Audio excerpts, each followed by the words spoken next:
What's up, guys? Welcome back to my channel. In today's video, I am letting you in on my plan of attack when it comes to the Criterion sale in July. If you are brand new here on my channel and you love and adore physical media, everything to do with movies, and of course Criterions, then consider hitting that red subscribe down below as well as that like button, but also the notification bell so you don't miss anything in the future. So the Criterion sale is happening right now. All of us physical media collectors are going nuts, ordering online, going in person to Barnes & Noble, and just grabbing fistful of movies. There's nothing like it. We always look forward to it every July and November. Unfortunately, Susan's on a budget. So to make sure that I stay within a certain budget, I have developed some guidelines, just some rules pretty much, that I do want to follow because it's going to help me keep on track.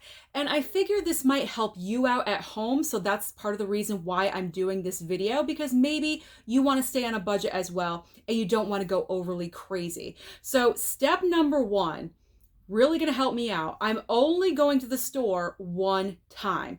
Now, in the past, I've gone absolutely crazy. I've gone every single Tuesday along on my Blu-ray trips, coming out with about 10 movies every single week. That's 40 Criterions. That is a lot of money being spent and a lot of movies that I still have not watched. So I'm not going to go every single week. I'm only going to go one time, and that is it. And a lot of you can say, well, Susan, you could just very easily order online. I never order from Barnes & Noble online for some reason, so I'm not worried about that. So I'm going to be a one and done this month for the Criterion trip.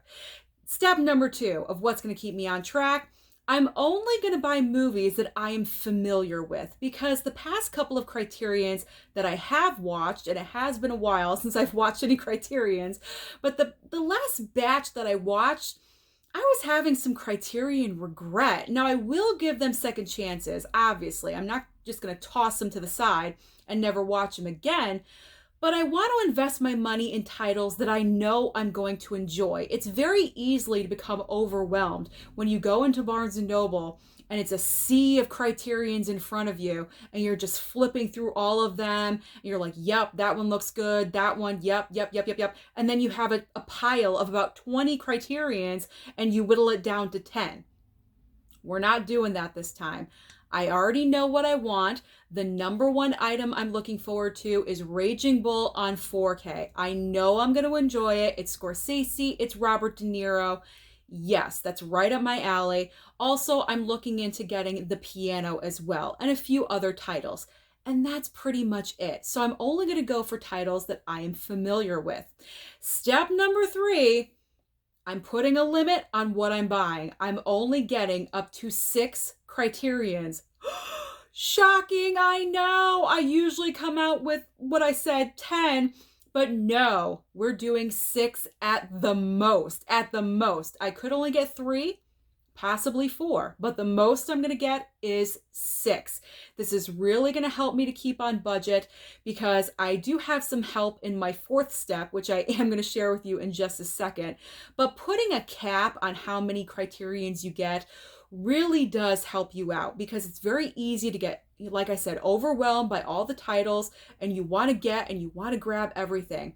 But to keep in mind, they're always going to be there. The sale is always going to happen every July and every November, at least as far as I know, until they decide to not do it anymore, which I hope that's not the case. But you don't need to just gorge on every Criterion. You don't have to get every single title. So I'm only going with 6. That is my limit, and that is it. I'm not going to go any further than 6 because, to be honest, I do have a lot of Criterions in my closet that I still have not watched yet. Plus, I have all the other never seen it Blu-rays. So all of that combined is a great reason to limit myself to only buying 6 Criterions. And the final step that's going to help me is I'm primarily paying with Barnes & Noble gift cards. So how do I have so many gift cards for Barnes & Noble? Well, I got a Barnes & Noble gift card for Christmas from my father last year that I never spent. So that's $50 right there.